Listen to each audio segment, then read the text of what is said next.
I have a Patreon. I'm telling you that I have a Patreon so people would know that I have a Patreon. Go to my Patreon now. So, I wanted to do this a while ago, specifically before a far more pressing issue came to light within the Smash community. I was gonna scrap it, but then I realized this topic isn't really being brought up anywhere else, so I guess I have to. Also, this is a test for myself to see how fast I can spew out content, so if it seems more hastily constructed than usual, that's why.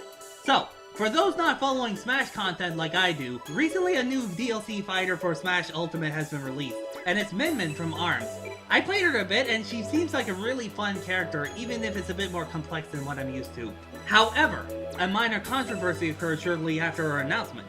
See, leading up to her reveal, it was known that an ARMS character would be revealed, but not which one specifically. And amongst its most speculated candidates was Twintelle. She's a movie star, a time manipulator if her gameplay is indicative of her lore. She's one of the most popular characters in ARMS, but most importantly for our discussions, she is black. After Min Min's reveal, a small subsection of the fan base got upset at Sakurai and even Nintendo themselves that they missed an opportunity to put a woman of color in Smash Bros. Now here's the thing. Even if we ignore the fact that she's in here just because ARMS director said so, compared to Twintelle, Min Min has always been more likely for one simple reason. There are too many similarities between Twintelle and Bayonetta. They're both hot as heck, they both use hair as their main weapons, and most uncannily, they both have time manipulation abilities. Mr. Yabuki, have you been copying notes? I've always had this in mind, and for that reason I've always said that Min Min was the character I wanted. Well, actually, Dr. Coyle was the one I wanted, Min was just the one I thought more likely. Oh, man.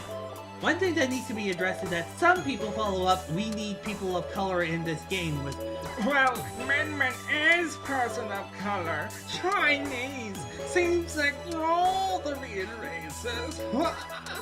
Okay, so the thing you must understand about this game and the games that it derives from, they come from Japan? You know, a place where Asian people come from? I'll get into this later, but an Asian company adding an Asian character to their game is not the same as a game made by and for Americans having an Asian character. I should note that Chinese and Japanese people are not interchangeable, and representing both is not a redundancy. But considering that the issue at hand concerns how few dark-colored people are in the game, as opposed to the many Japanese and or American characters in the game, it's to say that if representation was a priority, Twintelle would be more pressing. Been better if we had characters who were both Asian and dark skinned, but what do I know? I'm just studying character design. Taking a cursory look at the current roster, there's an extreme lack of black characters to choose from. In fact, looking at the roster, there's only one true dark skinned character in the game, and that's Ganondorf. And considering the kind of character Ganon is, the evil incarnate, comes from a Middle Eastern inspired village, is a literal beast man, I would not think hard about the implications if I were you. I said true black characters earlier because Villager, Inkling, and Pokemon Trainer have black variant skins. Oh, also the Mii's Legend. Come on, who considers them real characters?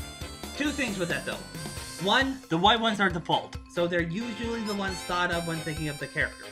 Two, they're not named characters. They're the personal avatars of their respective games. Being black in this case is an option, not an inherent part of the character. So yeah, 20 years of Smash Bros. And only one non-white character. Why is this? Well, simply put, there aren't a lot of people of color characters to choose from Nintendo's catalog. Nearly all of the main characters from all of their games are white, or Japanese, or whatever race is their norm. Smash Bros. Is tied to Nintendo, so it's kinda strong-armed into not having any people of color. So there you have it. The reason that a person of color hasn't been added to Smash is that Nintendo doesn't have a lot of people of color in their games. There, that's a simple enough answer. Hope you all find it illuminating. Good night!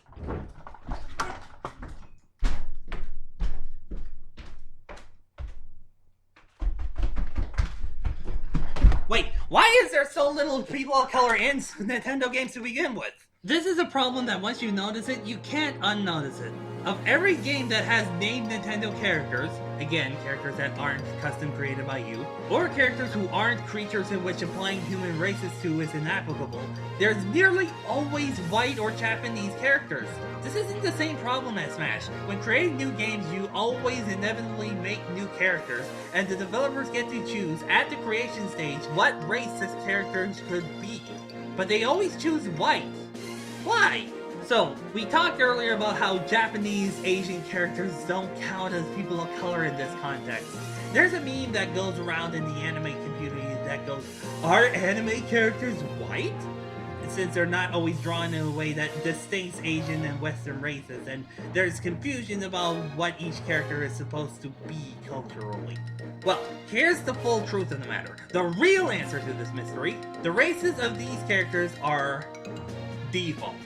They are created without the assumption of race. There's a different meme that runs around in the circles I hang out with, and it goes like this. There are two races, white and political. There are two genders, male and political. There are two sexualities, straight and political, etc. In Japan, Japanese characters are the default, and thus anything else would be political. And don't act like Japan doesn't have a racism problem. In fact, this is very much beyond the scope of this video, but they very much do. They do not treat their dark-skinned natives very well. This leads me to the most concerning thing about this whole ordeal. In 2007, at the time Nintendo of America President Reggie Fils-Aimé stated that making political statements is for companies other than Nintendo to do. Now, this is not inherently the worst. I would rather not be constantly reminded that the world will goddamn end between now and 8 years while playing Animal Crossing. But, big question here, what does political mean in this context? He never elaborated to the best of my knowledge, so that leaves us with an uncomfortable question. Does Nintendo consider having black leads political? Do they consider having non-white, non-cis, non-straight characters political?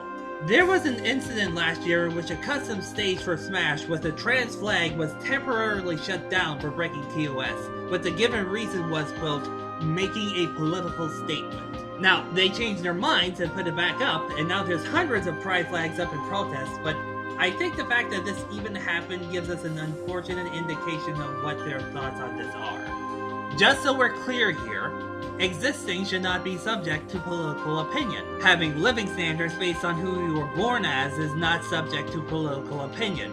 Having our voices heard is not subject to political opinion. And I am terrified stiff that we can't get a straight answer on whether Nintendo, a company that I've been giving money to since I was a child, agrees with me on this. That being said, they are not the worst when it comes to exploring issues like these. They were among those supporting the BLM protests, and there are black characters being introduced in recent games, even if they're just a few of them. Marina, Urbosa.